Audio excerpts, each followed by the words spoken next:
কিছুদিন আগে আমাদের বাড়ির ছাদের এই যুক্তিফুল গাছ দেখে দর্শক বন্ধুরা কমেন্ট করেছিল অনেকেই যে এই গাছ যেন আমি অবিলম্বে কেটে ফেলি, আমার বাড়ি খারাপ করবে।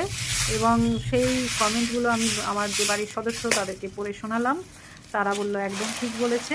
তাই আমি এই যুক্তিফুলের চারা দুখানা অন্য জায়গায় লাগিয়েছি বাড়ির, যাতে বিল্ডিংয়ের উপরে না ওঠে। এটা আমি আমাদের পুরুলিয়ার বাগান বাড়িতেও লাগিয়েছি, সেটা অনেক বড় হয়ে গেছে। আর বাড়িতেও লাগিয়েছি চারা, আরও ছোট ছোট চারা এখনও আছে। এই দেখুন, এখানে এসে দেখছি সত্যি আমি যে পাতাগুলো পরিষ্কার করতে এসেছি, দেখছি সেই পাতা শুকিয়ে সেখানে, মানে আমি তো কেটে দিয়েছি নিচ থেকে গাছ, কিন্তু গাছ মরছে না। ব্যাপার কি দেখুন, পাতা শুকিয়ে যে সার হয়েছে তার থেকে ওরা খাবার পেয়ে যাচ্ছে, আর ডাল থেকে শিকড় ছেড়েছে। পুরো বট গাছ, জানেন তো, পুরো বট গাছের মতোই অনেকটা।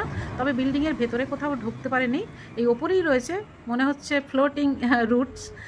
তো সেইগুলো আমি পরিষ্কার করে ফেলছি। যদিও গাছটি খুবই উপকারী এবং ভীষণ সৌন্দর্য বাড়িয়েছিল আমার বাড়ির। আমার খুব কষ্ট লাগছে এই গাছটা কেটে, কিন্তু কিছু করারও নেই। দেখুন কি অবস্থা হয়েছে, শিকড় বাকড় দেখুন। মিতি, এটা একটু তোল, আমি একটু ভিডিও করছি। সেই জন্যই আমি আরও চারা রোপণ করেছি। দর্শক বন্ধু, আপনাদের যদি কষ্ট হয়ে থাকে দেখে এটা, যে কেটেছি বলে সরি, কিছু করার ছিল না। এই দেখুন কীভাবে শিকড় বাকড় পুরো আমার বাড়িটাই একদম নষ্ট করত।